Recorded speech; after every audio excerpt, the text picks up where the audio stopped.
జాజుల శ్రీనివాస్ గౌడ్ గారు మాట్లాడతారు.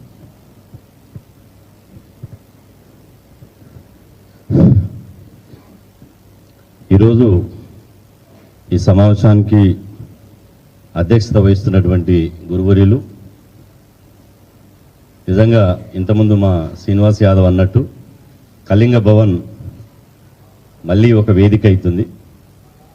అప్పుడు అదే ఓరుగల్లు బిడ్డ ప్రొఫెసర్ జయశంకర్ సార్ నేతృత్వంలో ఇదే కళింగ భవన్లో జేఏసీ ఏర్పాటు చేశారు.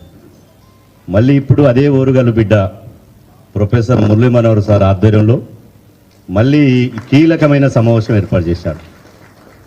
కాబట్టి ఖచ్చితంగా మనకు 100% విశ్వాసం ఉంది. ఇక బీసీల రాజకీయ శకం ఆరంభమైంది. ఇది ఎవ్వడు ఆపలేడుగా. ఆపడానికి ప్రయత్నించినోడు కాలి బూడిదైతాడే తప్ప ఇక ఆపడం అనేది ఓనికి అసాధ్యం. వాస్తవంగా ఉమ్మడి ఆంధ్రప్రదేశ్ ఉన్నప్పుడే నేను విద్యార్థి సంఘం అధ్యక్షుడు ఉంటి, అప్పుడే బీసీ మేధావులను ప్రొఫెసర్లను వేసుకుని బీసీ సప్లాన్ మీద సుదీర్ఘమైనటువంటి మీటింగ్లు పెట్టి జూబ్లీ హాల్లో చివరికి బీసీ మంత్రులను, ఎమ్మెల్యేలను, బీసీ ఐఏఎస్ ఆఫీసర్లను అందరినీ కదిలించి ఆ రోజు సమావేశం పెట్టి అప్పటి నుంచి ఇప్పటి వరకు ఎత్తిన జెండా దించకుండా, వాదాన్ని పక్కకు పెట్టకుండా, పదవుల కోసం పెదవులు మూసుకోకుండా, ఇలా నిజంగా నికర్సగా వయసును లెక్క చేయకుండా ఒక భావజాల ఉద్యమం నడిపిన వాడు ప్రొఫెసర్ మన మురళీ మనోహర్ సార్ అని చెప్పి సందర్భంగా తెలియజేస్తున్నా. వారికి గట్టిగా చప్పట్ల ద్వారా. ఎందుకంటే తెలంగాణ వచ్చినాక చూసుకుంటా చదవరానటువంటి ప్రొఫెసర్లు హైయర్ ఎడ్యుకేషన్ చైర్మన్లు అయ్యారు. వారి సమకాలికులు ఎవరో చైర్మన్లు అవుతారు, ఎవరో పదవులు పోతున్నారు, ప్రభుత్వ సలహాదారులు అవుతున్నారని చెప్పి ఎప్పుడు టెంప్ట్ కాలే, ఎప్పుడు బాధపడలే. 4 వచ్చినా, 40 మంది వచ్చినా, 400 మంది వచ్చినా ఆ వాదాన్ని నిలబెట్టుకుంటుండి వీళ్ళందరినీ వాస్తవంగా ఎప్పుడు తను పేపర్లో పడాలనో టీవీలో పడాలనో కోరుకోడు. నాకు తెలిసి వారు ఒక పూలదండ లాంటివాడు. పూలు మాత్రం బయటికి కనపడతాయి, పూలను ఏకం చేసిన దారం మాత్రం కనపడదు. అట్లాంటి వీళ్ళందరినీ ఒకే వేదిక మీద తీసుకొచ్చినటువంటి మురళీ మనోహర్ సార్ గారికి, అదేవిధంగా మా సమ్మన్న గారికి, సమన్వయం చేస్తున్న సమ్మన్న గారికి ప్రత్యేక ధన్యవాదాలు. ఈ సమావేశంలో పాల్గొంటున్నటువంటి మల్లన్న, కృష్ణమోహన్ అన్న, చిరంజీవులు సార్, అదేవిధంగా జానన్న, సూర్యరావు, నరేందర్ సార్, అందరికీ పేరు పేరున మీడియా మిత్రులందరికీ హృదయపూర్వకంగా ధన్యవాదాలు. చాలామంది మార్నింగ్ సెషన్లో మేధావులంతా మాట్లాడారు. ఇప్పుడు కూడా మేము వచ్చిన తర్వాత చాలామంది మాట్లాడారు. మాట్లాడే ముందల మురళీ మనోహర్ సారు ఈ వేదిక ద్వారా మల్లన్నకి ఇచ్చినటువంటి నోటీసుల మీద వారు ఖండిస్తూ మాట్లాడండి. నేను అంటున్నా, నేను మొదటగా రాజశేఖర రెడ్డి గారు చనిపోయిన తర్వాత రోషయ్య గారు ముఖ్యమంత్రి అయ్యారు. కాంగ్రెస్ పార్టీ రాజకీయాల గురించి చెప్తున్నా. నేను మహాత్మా జ్యోతిబా పూలే జయంతి ఉత్సవాల కమిటీ మొదటి చైర్మన్. రవీంద్ర భారతిలో ప్రోగ్రాం అయింది, రోషయ్య గారు వచ్చారు, నివాళులు అర్పించారు. నేను చైర్మన్ కాబట్టి ముఖ్యమంత్రి అయినా కార్ దగ్గరికి పోయి ఎక్కియాలి. ఆ రోషయ్య గారు మడిపోతుంటే టీవీ ఛానల్ వాళ్ళు రోషయ్య గారు మూర్తి దగ్గరికి వచ్చి సార్ సార్ సార్ సార్ అన్నాడు. ఏమైందా మళ్ళీ అని అన్నాడు రోషయ్య. అంటే ఈరోజు గాంధీ భవన్లో జరిగిన కొట్లాట మీద, గాంధీ భవన్లో కుర్చీలు గాలి లేసినాయి, బట్టలు దింపుకున్నారు, దాని మీద మీ స్పందన ఏంది అని అడిగి, అప్పుడు రోషయ్య గారు చెప్పిన సమాధానం ఏంటంటే, ఆయన చాలా తెలివిగా చమత్కారంగా ఎంత మంచిగా చెప్పిండంటే, రాష్ట్రంలో ప్రధాన ప్రతిపక్షాలు బలహీనమైనప్పుడు మా కాంగ్రెస్ పార్టీలోనే ప్రతిపక్షం పుట్టుక వస్తుంది అని చెప్పాడు. ఇవాళ బీజేపీ బీఆర్ఎస్ బలహీనమైనవి కాబట్టే అధికార పార్టీలో మల్లన్న ప్రతిపక్షంలాగా తయారైంది. గాంధీ భవన్ చరిత్రలో 100 ఏళ్ల చరిత్ర మా పార్టీ అన్నారు. నేను అంటున్న 100 ఏళ్లలో 100 సార్లు తగలబడింది గాంధీ భవన్. ప్రతి బీఫామ్లు ఇచ్చే దగ్గర హరిశంకర్ నాకు తెలుసు, ఎందుకంటే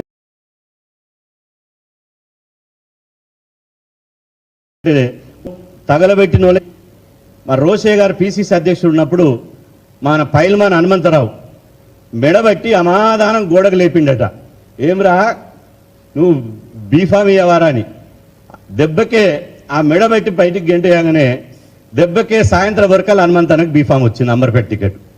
అంటే కాంగ్రెస్ పార్టీలో భవన్లు తగలబెట్టిన వాళ్ళకు, గల్లాలు బట్టి గుద్దిన వాళ్ళకు, కుర్చీలు గాలి లేపిన వాళ్ళకు, అదేవిధంగా బీఫామ్లు ఎత్తుకపోయిన వాళ్ళకు నోటీసులు ఇవ్వరు. కానీ ఆయన చేసిన తప్పేంది? కులగణన చేశారు, ఇది చిత్తు కాగితంతో సమానం, ఇది అవసరం లేదు, బీసీల బతుకులు మార్చేటువంటి గణన కాదు ఇది, ఈ సర్వే రిపోర్టును తగలబెడుతున్నామని తగలబెట్టిండు. తగలబెట్టే స్వేచ్ఛ ఉంది కాబట్టి తగలబెట్టిండు. కాబట్టి ఈ కాంగ్రెస్ పార్టీ ఇచ్చినటువంటి షోకాదులు గీకాదులు అన్నీ మూసుకొని గాంధీ భవన్లో పెట్టుకోండి, బీరువాల భద్రంగా దాచుకోండి, లేకపోతే తెలంగాణ వ్యాప్తంగా బీసీలంతా అగ్గి రాజేస్తారని చెప్పి సందర్భంగా హెచ్చరిస్తున్నా. ఈరోజు ఈ సమావేశం ఇది అత్యంత కీలకమైన సమావేశం. ఒకవైపు ఇక్కడ బంజారాయిల్స్లో సంపన్నులు ఉండేటువంటి మన చుట్టుపక్కలనే ఒక 1/2 కిలోమీటర్ పోతే జానారెడ్డి ఇల్లు ఉంటుంది, ఇంకొక 200 గట్టిగా మాట్లాడితే మళ్ళా మాట్లాడి తినొస్తుంది ఆడికి. చుట్టుపక్కల మొత్తం వాళ్ళే ఉన్నారు. అంటే మేము కూడా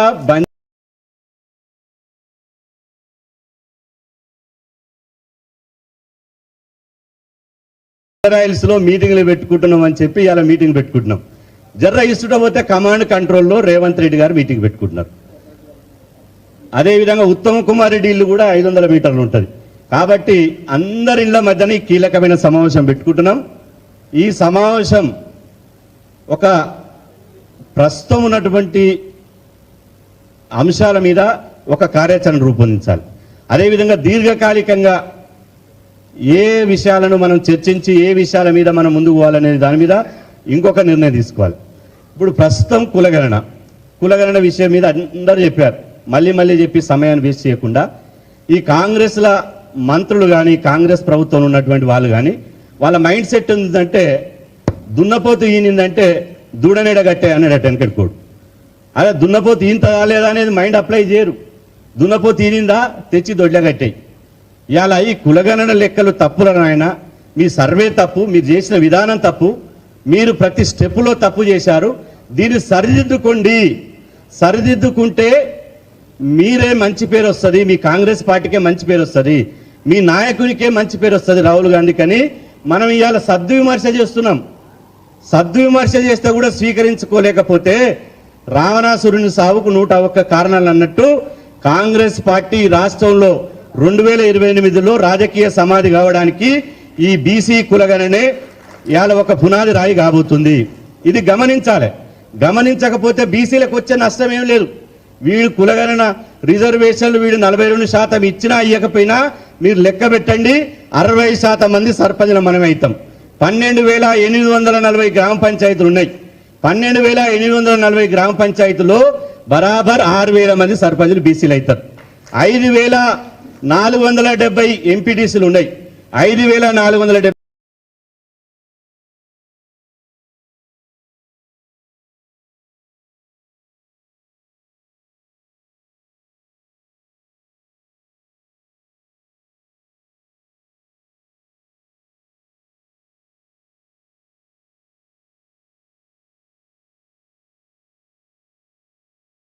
లో బరాబర్ 2,500 మంది ఎంపీటీసీలు మనం అవుతాం. అదేవిధంగా 560 ఎంపీపీలు ఉన్నాయి. అందులో 250 పైగా ఎంపీపీలు మనం అవుతాం. 580 జడ్పీటీసీలు ఉన్నాయి. అందులో 250 మనమే అవుతాం. జిల్లా పరిషత్ చైర్మన్లు 32 ఉన్నాయి. ఆ 32లో 18 మంది మనమే కావాలి. ఇది వాడు ఇచ్చినా ఇవ్వకపోయినా అవుతాం. కానీ వాని స్వభావం ఇక్కడ తెలిసిపోతుంది. కాంగ్రెస్ పార్టీది ఎట్లా అంటే కుక్కతో ఒక వంకర బుద్ధి. దాని స్వభావం మారదు. దాని డిఎన్ఏలోనే అగ్రకుల తత్వం ఉంది, దాని డిఎన్ఏలోనే రెడ్డి తత్వం ఉంది. కాంగ్రెస్ పార్టీ అంటే రెడ్డిలకు పర్యాయపదం అనుకుంటుంది. కాంగ్రెస్ పార్టీ ట్యాగ్ లైన్ ఏంటంటే ఇప్పుడు రెడ్డే ఉండాలి, రెడ్డే రావాలి, రెడ్డే ఏలాలి. ఈ త్రిబులార్ అందరూ త్రిబులార్ అంటే రీజనల్ రింగ్ రోడ్ అని అనుకుంటున్నారు. ఇది కాదు. ఇది రెడ్డే రావాలి, రెడ్డే ఉండాలి, రెడ్డే ఏలాలి. ఈ త్రిబులార్ తోడిపోతున్నారు. ఈ త్రిబులార్ని పాతరబెట్టి బీసీలంతా బహుబలులై ఊకుటమా? ఇవాళ యువతరం ఎట్లా ఉంది? సోషల్ మీడియా తెలిస్తే చాలు, అరే మీ 0.5% ఉన్న 5% ఉన్న పెత్తనం ఏందిరా, మాది 60% మేమున్నాం, మా ఎస్సీ ఎస్టీ మైనార్టీలను కలుపుకుంటాం, ఇక నీ ఆటలు సాగవు, నీ రెడ్ల పాలనకు తెరదించుతామని చెప్పి ఒక్కొక్కరు బాకులు లెక్క చాకులు లెక్క సోషల్ మీడియాలో పెడుతుంటే మాకే పరిశాన్ ఉంది. అరే మేము ఇంకా 2028లో బీసీ రాజ్యం వస్తుంది అనుకుంటే ఇంకా ముందుగానే వస్తుంది అనిపిస్తుంది. అంత కసితోటి ఉన్న రాష్ట్రంలో ఎక్కడ పోయినా ఇవాళ ఇంత స్పందన ఎందుకు వస్తుందంటే ఇవాళ 0.5% ఉన్నోడు అన్యాయం చేసిపోయింది. 80,000 పుస్తకాలు చదివినోడు చింత చెట్టుకి చింత మడకలో చింత చెట్టు కింద చింత చేసి కూడా కూర్చున్నాడు. 80,000 పుస్తకాలు చదివినని భగవత్ స్వరూపుడు అనుకున్నాడు. ఆయన కలవడమే ఒక మా దేవుడు అనుకున్నాడు. అట్లాంటి ఆయన ఉప్పు అని ఊదితే గాలి కొట్టుకుపోయాడు. అద్దమ్మ రాత్రి కాడ ఇలా మన చుట్టుముట్టు సూర్యపేట అన్నట్టు ననమ నల్లగొండ, నువ్వు వెళ్ళే హైదరాబాదు దాని పక్కన గోల్కొండ కోట కింద నీ గోరిగర్తం కొడుకు అని ఆ రోజు ఎట్లయితే పాడినామో కేసీఆర్ ప్రగతి భవన్లోకి వెళ్ళి పోవంగానే ఉడన చూసిండా. నాకు తెలిసి క్యూ న్యూస్ అక్కడనే ఉండొచ్చు. ఆ క్యూ న్యూస్ ఏడ కవర్ చేస్తాడు అని చెప్పి అద్దమ్మ రాత్రి కాడ నిజాం నవాబులు పారిపోయినట్టు పామదు పారిపోయింది. మరి 80,000 పుస్తకాలు చదివినోడికి ఆగతి వచ్చిందంటే నువ్వు ఈ 8 పుస్తకాలు చదవలే, నువ్వు లక్కీ ఎట్లయిండు? ఈయన సీఎం, ప్రజలు కోరుకున్న సీఎం, అయినా ప్రజలు కావాలని సీఎమా? ఇవాళ నేను అంటున్నా, ఇంతకుముందు షోకాజ్ నోటీస్ ఇచ్చినామన్నారు, ఇస్తే రేవంత్ రెడ్డికి ఇవ్వండి. సోనియా గాంధీని బలిదేవత అన్నోడోడు, సోనియా గాంధీ తెలంగాణ రాష్ట్రానికి ఒక దయ్యం అన్నోడోడు, బలిదేవత అన్నోడు మీరే కదా. మాటలన్నది మీరే, తిట్లు తిట్టింది మీరే, తగలబెట్టింది మీరే. బీసీలు ఏమని అనుకుంటారా బిడ్డ? బీసీలు నిప్పు లాంటి వాళ్ళు, ముట్టుకుంటే ఏమవుతారు? ముట్టుకున్నోడు కాలిపోతాడు తప్ప నిప్పుకు చెదలు పట్టదు అనే విషయాన్ని మర్చిపోద్దని చెప్పి సందర్భం గుర్తు చేస్తున్నా. అందుకనే 2 కార్యాచరణ మనం ప్రకటించాలి. ప్రస్తుతం ఓట్ల యుద్ధం స్టార్ట్ అయింది. మనం ఎన్ని మైకులు పట్టుకొని కొట్టినా, మనం మైకులు పట్టుకొని మాట్లాడినా, రేపు బీసీలు ఓడిపోతే మనకు ఈ యొక్క వాయిస్ తగ్గుతుంది అని చెప్పి సందర్భంగా తెలియజేస్తున్నా.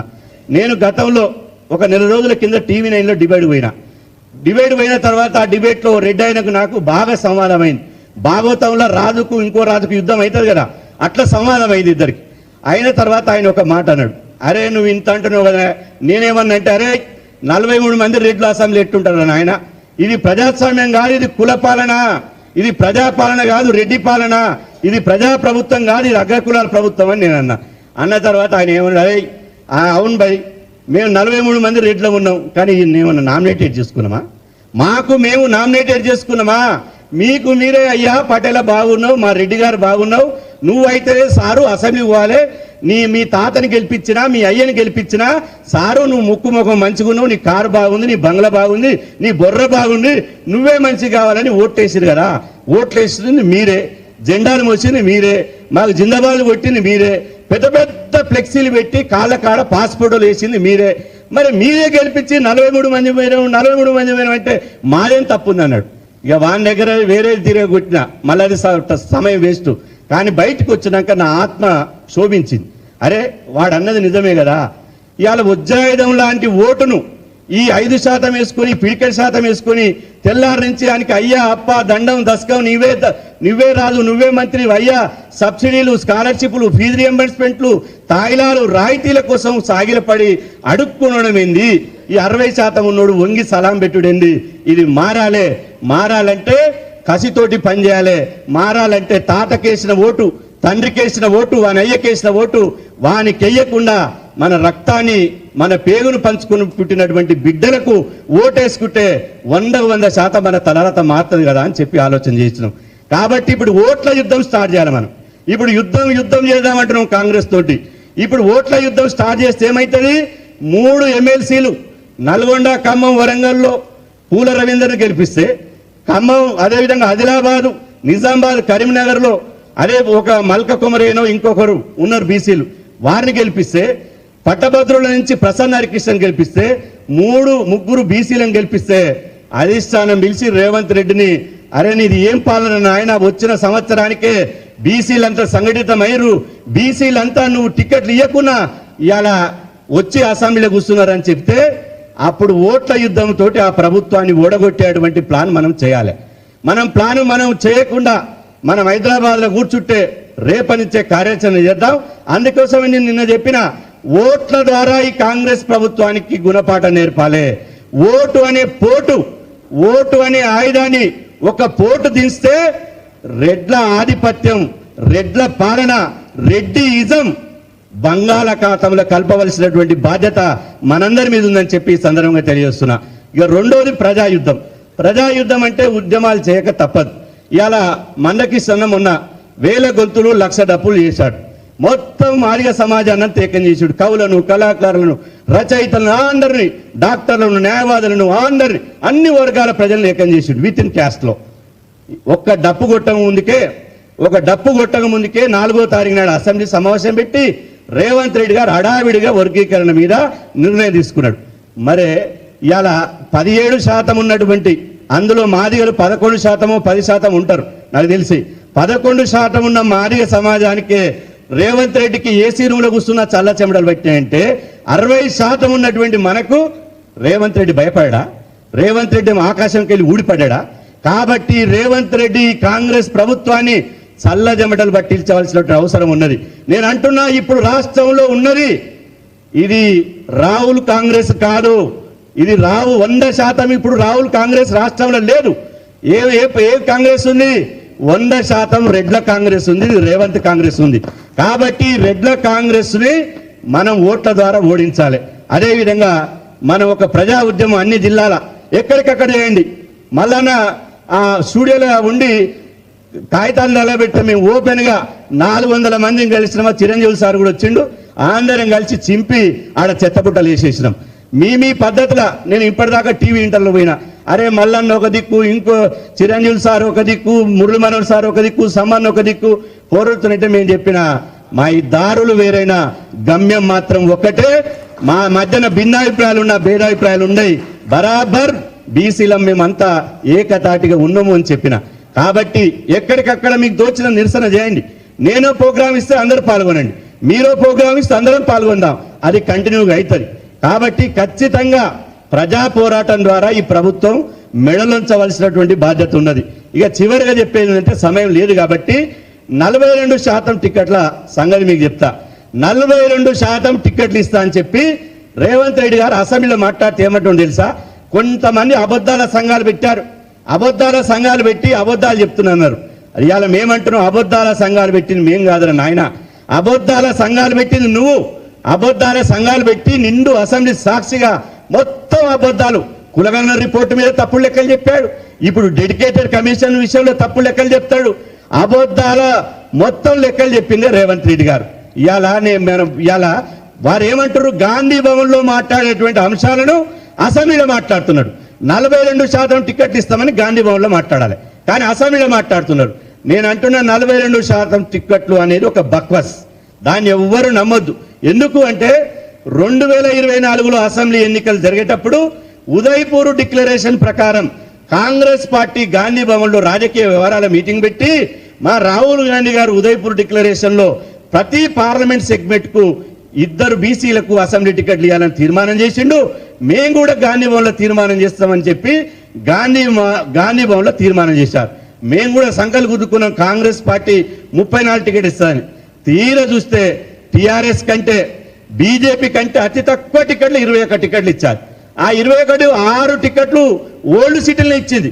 బహదూర్పుర, చంద్రాయనగుట్ట, నాంపల్లి ఇట్లాంటి ఎట్లయితే ఓడిపోయో రాహుల్ గాంధీ నిలబడ్డా, రేవంత్ రెడ్డి నిలబడ్డ ఓడిపోయే స్థానాలు బీసీలకు ఇచ్చి చేతులు దులుపుకుంది. అందుకని ఇలా 64 మంది కాంగ్రెస్ ఎమ్మెల్యేలు ఉంటే 64 మందిలో 7 మాత్రమే బీసీ ఎమ్మెల్యేలకు వచ్చారు.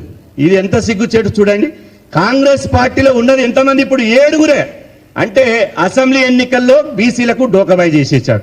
మళ్ళీ పార్లమెంట్ ఎన్నికలు వచ్చినాయి. పార్లమెంట్ ఎన్నికల్లో 6 నుంచి 8 స్థానాలు బీసీలకు ఇస్తానని రేవంత్ రెడ్డి గారు చెప్పారు. మేమనుకున్నాం అప్పుడంటే ఈ ఓ జేబు దొంగ, ఓ గజ దొంగ ఉన్నాడు, కేసీఆర్ ఓ గజ దొంగ ఉన్నాడు, ఓ గజ దొంగ పోయి ఓ జేబు దొంగ రావాలని ఆలోచన చేసినాం. కాబట్టి ఈ జేబు దొంగ వచ్చిండు. కాబట్టి అధికారంలోకి వచ్చిన బీసీలకు టికెట్లు ఎక్కిస్తాడేమని అనుకున్నాం. అప్పుడు ఏం చేశాడు? 6 నుంచి 8 టికెట్లు ఇస్తానన్నటువంటి కాంగ్రెస్ పార్టీ మళ్ళీ 3 టికెట్లే బీసీలకు ఇచ్చింది. ఆ 3లో 2 ఓడిపోయింది. ఒకటి జైరాబాద్ లో, ఒక ఆయన గెలిచిండు జైరాబాద్ లో. ఆ తర్వాత బీజేపీ 5 టికెట్లు ఇస్తే, బీఆర్ఎస్ 6 టికెట్లు ఇస్తే, కాంగ్రెస్ 3 టికెట్లు ఇచ్చి మళ్ళీ మోసం చేసింది. ఇప్పుడు మళ్ళీ ఎమ్మెల్సీ ఎన్నికలు జరుగుతున్నాయి. ఇంత పెద్ద ఎత్తున బీసీ ఉద్యమం జరుగుతున్నది, బహిరంగ సభలు జరుగుతున్నాయి, ఇంత మేధావులు ఉద్యమంలోకి వచ్చారు. ఏం చేయాలి? కనీసం బీసీ ఎమ్మెల్సీ ఎన్నికల్లో ఒక్క దగ్గర బీసీకి ఇవ్వాలి. కానీ ఇచ్చిందా? ఇవ్వలే. నల్లగొండలోనేమో నర్సిరెడ్డికి మద్దతు, కరీంనగర్లోనేమో నరేందర్ రెడ్డికి మద్దతు. చూడండి మీరు ఎంత గమ్మత్తుందో. నల్లగొండలోనేమో నర్సిరెడ్డికి మద్దతట, కరీంనగర్లోనేమో నరేందర్ రెడ్డికి మద్దతట. అంటే మీరు ఎమ్మెల్యే ఎన్నికలు వచ్చినా, ఎంపీ ఎన్నికలు వచ్చినా, ఎమ్మెల్సీ ఎన్నికలు వచ్చినా, రేపు జడ్పీ ఎన్నికలు వచ్చినా, ఎంపీటీసీ ఎన్నికలు వచ్చినా మొత్తం రెడ్లకి ఇవ్వాలనే ప్లాన్ తప్ప రెడ్లను ఇవాళ మళ్ళీ అధికారంలో మళ్ళీ ఇంకో 50 ఏళ్ళు తీసుకురావడమే ప్లాన్ తప్ప ఇవాళ వాళ్ళు ఇయ్యను కాక ఇయ్యరు. కాబట్టి ఇవాళ వాళ్ళ బండారం బయటపెట్టి అందరూ సంఘటితంగా సమైక్యంగా ఉండి మనం పోరాటం చేయాలి. నేను చివరిగా చెప్పేది ఏంటంటే మళ్ళా ప్రతిపక్ష నాయకులు కూడా నమ్మొద్దు.